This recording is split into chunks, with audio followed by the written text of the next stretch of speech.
بسم اللہ الرحمن الرحیم۔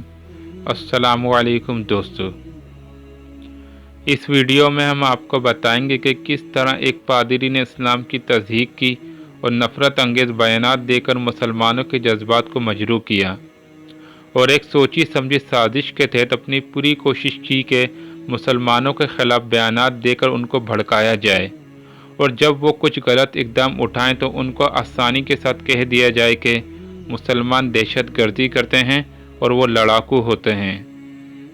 اور موجودہ بیانات کا تعلق سلطنت عثمانیہ سے کیا ہے؟ مزید آگے چلنے سے پہلے ہمارا چینل سبسکرائب کر لیں اور بیل آئیکن بھی ضرور دبا دیں۔ ہم اپنے سننے والوں کو بتاتے چلیں کہ حالیہ دنوں میں ایک آرتھوڈکس کرسچن پادری نے مسلمانوں پر کچھ اسی طرح کے الزامات لگائے، اور یہ الزامات اسلاموفوبیا کمپین کا حصہ ہیں جو مسلمانوں کے خلاف عرصے دراز سے چلی آ رہی ہے کہ مسلمانوں کو کسی نہ کسی طریقے سے دبا کے رکھا جائے، کبھی یہ مسلم ملکوں پر ناجائز بمباری اور قبضہ کر کے، اور کبھی اسی طرح کے بیانات دے کر۔ بہرحال یونانی پادری آرچ بشپ کہتا ہے کہ اسلام کوئی مذہب نہیں ہے، یہ ایک سیاسی پارٹی ہے، اس کے ماننے والے سیاسی پارٹی کے ماننے والے ہیں، نہ کہ مذہب کے۔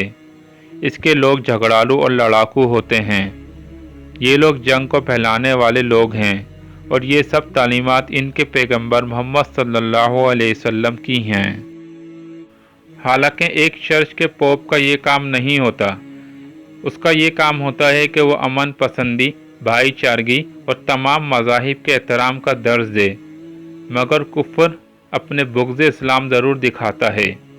اسی طرح کے بیانات ہماری مساجد کے علماء کرام کسی دوسرے مذہب کے خلاف دیں تو انہیں پورا یورپ دہشت گرد کہہ دیتا ہے، اور ان پر ہر طرح کے پابندیاں لگا دی جاتی ہیں۔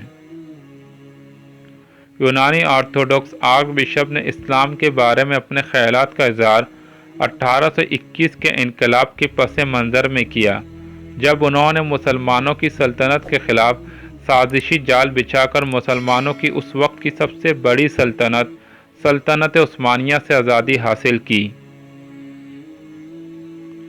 واضح رہے کہ سلطنت عثمانیہ مسلمانوں کی بہت مضبوط اور طاقتور سلطنت تھی، جس سے پورا کفر خوف اور دہشت میں رہتا تھا، جس کی وجہ سے کفر مسلمانوں کے خلاف اٹھ کر کچھ بھی نہیں کر پاتا تھا۔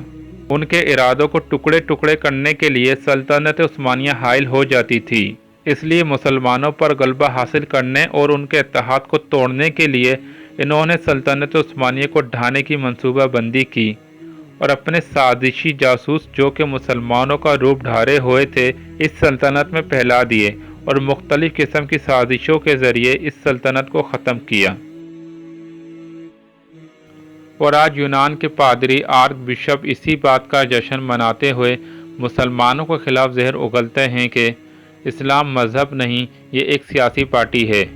جس طرح ایک سیاسی پارٹی اپنے مفادات کے لیے غلط کام کرتی ہے، اسی طرح اس کے لوگ بھی دہشت گردی کرتے ہیں۔ اس بیانیے کی پوری دنیا کے مسلمانوں نے بھرپور مذمت کی، اور ترکی کے ڈائریکٹوریٹ آف ریلیجیس آفیسر علی ارباز نے آرک بشپ کی طرف سے اسلام اور مسلمانوں کے خلاف توہین آمیز ریمارکس کی مذمت کرتے ہوئے عیسائیوں سے اس بیمار ذہنیت کی مذمت کرنے کا کہا۔ عیسائی دنیا کو اس بیمار ذہنیت کی مخالفت کرنی ہوگی۔ انہوں نے مزید کہا کہ اس طرح کی گفتگو کا مقصد مسلمانوں کو پسماندگی کا نشانہ بنانا ہے، جو اس کے خلاف نسل پرستانہ نقطہ نظر کو فروغ دیتا ہے، اور ان کی زندگیوں اور عبادت گاہوں پر حملوں کا باعث بنتا ہے۔ انہوں نے کہا کہ آرچ بشپ کے بیانات نے معاشرے کو اکسایا، اور یہ اسلام کے خلاف نفرت، دشمنی اور تشدد میں اضافے کا باعث بن سکتا ہے۔ علی ارباز نے کہا کہ اسلام امن کا مذہب ہے، اور اسلامی تہذیب نے لوگوں کو اپنے عقائد، مذہب اور ثقافت سے قطع نظر صدیوں تک ہمیشہ ساتھ رہنے کا اہل بنایا ہے۔ زینٹک ٹرکش یونین نے کہا ہے کہ یہ ریمارکس نہ صرف اسلاموفوبیا اٹیک بلکہ ہیٹ کرائم میں آتے ہیں۔ یونان میں مسلمانوں کے ساتھ زیادتی کا یہ کوئی نیا واقعہ نہیں ہے۔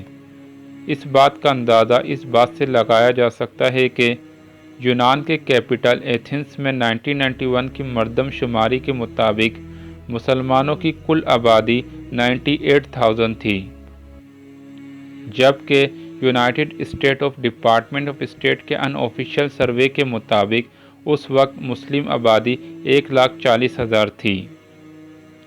پر موجودہ سروے کے مطابق اب ایتھنز میں مسلم آبادی تقریباً 3 لاکھ تک پہنچ چکی ہے۔ اتنی زیادہ مسلم آبادی ہونے کے باوجود حیران کن طور پر ایتھنز یورپ کا وہ واحد دارالحکومت تھا جس میں اپنی آزادی سے لے کر نومبر 2020 تک کوئی مسلمانوں کی مسجد نہیں تھی۔ پہلی مسجد نومبر 2020 میں بنائی گئی، وہ بھی مسلمانوں کی برسوں کی کوشش کے بعد وجود میں آئی۔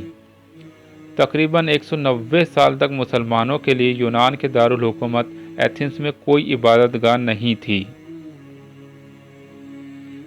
یونان صدیوں سے سلطنت عثمانیہ کا زیر اقتدار رہا۔ 1829 میں جب یونانی آبادی سلطنت سے آزادی حاصل کرنے میں کامیاب ہو گئی تو اس وقت پورے یونان میں بہت سی مساجد اور دیگر عثمانی فن تعمیر تھے۔ تاہم فسادات اور آزادی نے ایک لہر دوڑائی جس کے دوران ایسے تمام فن تعمیر اور مساجد کو بے حد نقصان پہنچا۔ در حقیقت یونان کے بیشتر شہروں میں مسلمانوں کی مساجد کی کمی ہے، کیونکہ ملک میں واحد باضابطہ طور پر منظور شدہ مساجد ترکی کے ساتھ واقع شمالی سرحدی خطے میں ہے، جہاں ایک مسلمان اقلیت کی 1.5 لاکھ ممبر رہتے ہیں۔